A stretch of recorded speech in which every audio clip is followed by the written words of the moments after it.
What is the craziest plot twist you've experienced in your own life? My fiancé almost died in a car accident. That's when my mother-in-law told me he cheated on me with an ex. Now he's recovering well. I feel so guilty for wanting to end it. I feel like a horrible person. We are supposed to get married on August 20th in a small ceremony. I've been with my fiancé for 6 years, engaged for 1. The best years of my life. He's brilliant in every way, or so I thought. The accident happened 6 weeks ago. A drunk driver hit my fiancé's car. I spent the worst night in my life in the hospital waiting for answers from the doctors, and he went through hours and hours of surgery. His parents and brothers were also there waiting. I've always loved his family and them. His mom was one of my favorite people and we got along very well. She was happy to have me as her first daughter-in-law. She's religious, and when my fiancé was hovering between life and death she was worried about his sins, so she told me that he cheated on me about 2 months ago with an ex he bumped into. She explained that it was because of the wedding and the stress of planning it. Apparently I've been both stressed out and stressing him out. He had a weak moment. It was a one-time thing and he regretted it so much. He asked his parents for advice on what to do and they told him not to say anything. As long as he's remorseful and as long as it was me he wanted, he should forget about what he did and move on. His whole family knew. After the hospital he moved back to his parents' house because we live in a flat without lifts. I visit him every day. I haven't told him that I know, and his family is acting like nothing has changed. They're very happy he's doing better, and understandably so, and my presence by his side is very helpful according to him and his family. Now both fiancé and his parents are talking about us being able to get married on the day we said after all. I feel awful because I don't want that. Our relationship was over the moment I found out about the cheating.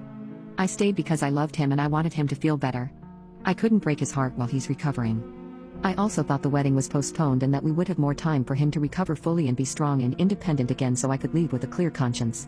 I tried to speak to his mom today, but she just started hyperventilating and kept telling me not to do this. She made a mistake by telling me that I shouldn't take advantage of what she said in desperation to punish him and kill his spirit. He's still recovering and he needs me. I have been thinking since my talk with his mom about everything, and I'm so angry at him. I'm ashamed that even when I was worried about his life I was very angry and resentful.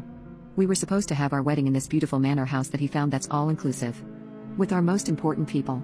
My best friend is a DJ and my parents paid for the whole thing even though they're much poorer, so I don't know where the stress has come from. We fixed everything in a week.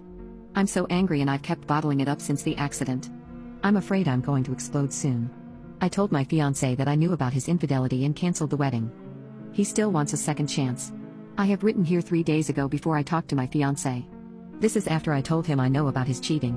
I started by telling my parents, who are paying for the wedding, about what happened and that I'm canceling the wedding. Hopefully they can get back some of what they paid via their home insurance. I have told them that I'm going to pay the rest of the damages. My dad refused. I insisted. It's not up to them. Since my fiancé still lives with his parents, I felt that I would be outnumbered if I went alone to end it. A text or a call wasn't an option since he meant a lot more to me than that, and I really wanted to see his face and ask WTF. I also wanted him to see my hurt. I don't want it to be comfortable for him. Cheaters must see the hurt they cause and hopefully learn from it. I took my mom with me. When I told him that the wedding was off and the reason why, he started crying. He told me all the things they say in desperation. He was foolish. He didn't think. He was stressed out. He was scared.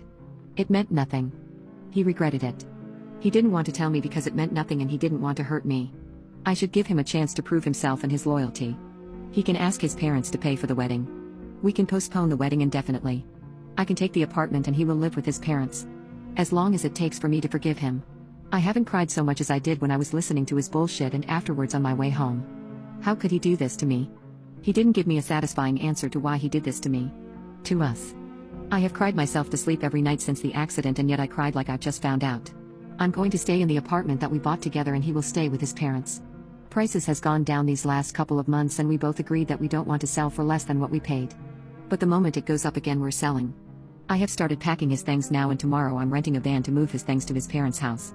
Sorting out his stuff and packing his clothes made it real for me. I didn't expect it to be so emotional. Why do I still love him so much? He has been texting me and he has called me twice, and we talked mostly about mundane stuff but also about us and our relationship. His mom has called me to say that she felt guilty for first not advising him to come clean, but even for later divulging his secret to me without his permission. She was disappointed that I took advantage of her moment of panic, but that she understands that I'm hurt. She said he will do his best to win me back. I'm a bit irritated about the fact that none of them, including my parents, believe that it's really over, and I don't have the energy to prove my point either. I just need some alone time now and some peace and quiet.